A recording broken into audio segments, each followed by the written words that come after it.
भर में लोगों से कहना चाहता हूं, कम मेक इन इंडिया।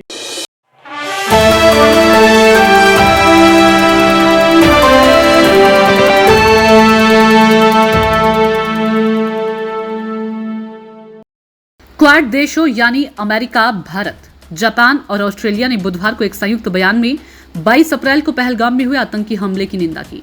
आतंकी हमले में दहशतगर्दों ने 26 निर्दोष लोगों की निर्मम हत्या कर दी थी।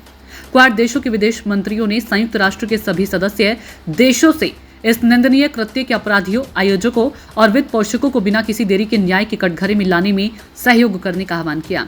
संयुक्त बयान में कहा गया कि क्वाड सीमा पार आतंकवाद समेत सभी प्रकार के अतिक्रमणकारी, आक्रामक रवैये और हिंसक उग्रवाद की साफ तौर पर निंदा करता है। क्वाड आतंकवादी विरोधी सहयोग के लिए अपनी प्रतिबद्धता को दोहराता है। क्वाड 22 अप्रैल 2025 को पहलगाम में हुए आतंकवादी हमले की कड़े शब्दों में निंदा करता है, जिसमें 25 भारतीय और एक नेपाली नागरिक की जान चली गई थी। हम पीड़ितों के परिवारों के प्रति अपनी गहरी संवेदना व्यक्त करते हैं और सभी घायलों के शीघ्र और पूर्ण स्वस्थ होने की भी कामना करते हैं। बयान में आगे कहा गया कि हम इस निंदनीय कृत्य को अंजाम देने वालों, साजिश रचने वालों, उनकी मदद करने वालों और आर्थिक सहायता मुहैया कराने वालों को बिना किसी देरी के न्याय के कटघरे में लाने की अपील करते हैं।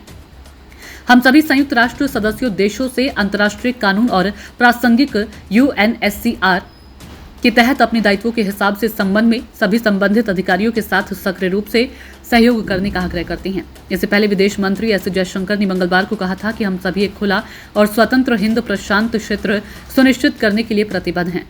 हिंद प्रशांत क्षेत्र के देशों के पास विकल्पों की स्वतंत्रता होनी चाहिए ताकि वे विकास और सुरक्षा को लेकर सही फैसले ले सके।